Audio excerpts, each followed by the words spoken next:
یا علیمو، کپڑے سینے والی سوئی کس نبی نے ایجاد کی؟ مستصلہ حسابیہ سے ہم دیکھتے ہیں بسط حرفی کریں سوال کو۔ بسط حرفی کہتے ہیں حروف کو الگ الگ کر کے لکھنا، یعنی کپڑے کاف پہ اڑے کو رے میں، اور یہ سینے سین یہ نون یہ سینے، واو الف لام چھوٹی یہ والی، سین واو چھوٹی یہ سوئی، کاف اور سین کس، نے نون یہ نے، الف یہ جیم الف دال ایجاد، اور کاف چھوٹی یہ کی، یعنی کپڑے سینے والی سوئی کس نبی نے ایجاد کی۔ بسط حرفی میں سے اب آپ نے چوتھا حرف اٹھانا ہے، جو آپ کو سکرین پہ نظر آ رہا ہے۔ یا ساتواں حرف اٹھاتے ہیں یا چوتھا اٹھاتے ہیں۔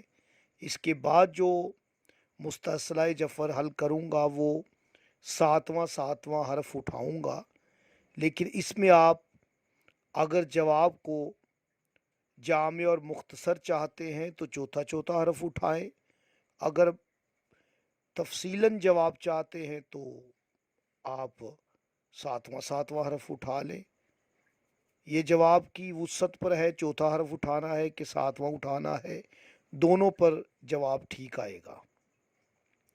چوتھا حرف اٹھاتے ہیں تو کاف پہ رے اور چھوٹی یہ چوتھا حرف ہے، سین یہ نون پھر یہ چوتھا حرف ہے، واو الف لام چھوٹی یہ پھر چوتھا حرف یہ آئے گی، سین واو یہ کاف بڑا چوتھا حرف ہے، سین نون یہ چوتھا حرف الف ہے، الف کے بعد یہ جیم الف دال چوتھا حرف ہے۔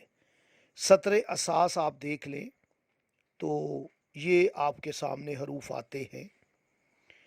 اب آتے ہیں وجہ ناطق، یہ علم جفر کا سب سے مشکل ترین مرحلہ ہوتا ہے۔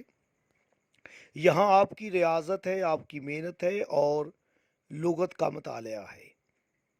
جواب کے لیے ناطق کرنے کے لیے خود ہم رتبہ یا نظیرہ، چھوٹی یہ کا ہم رتبہ الف ہے، یہ خود آئے گا۔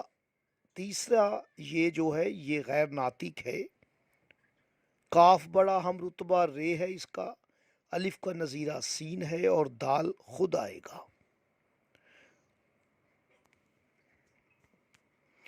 مستصلہ بنا الف چھوٹی یہ رے سین اور دال، اسے آپ ترتیب دیں گے تو الف دال رے چھوٹی یہ اور سین، یعنی حضرت ادریس علیہ السلام، کپڑے سینے والی سوئی سب سے پہلے جس نے ایجاد کی وہ نبی اللہ حضرت ادریس علیہ السلام ہیں۔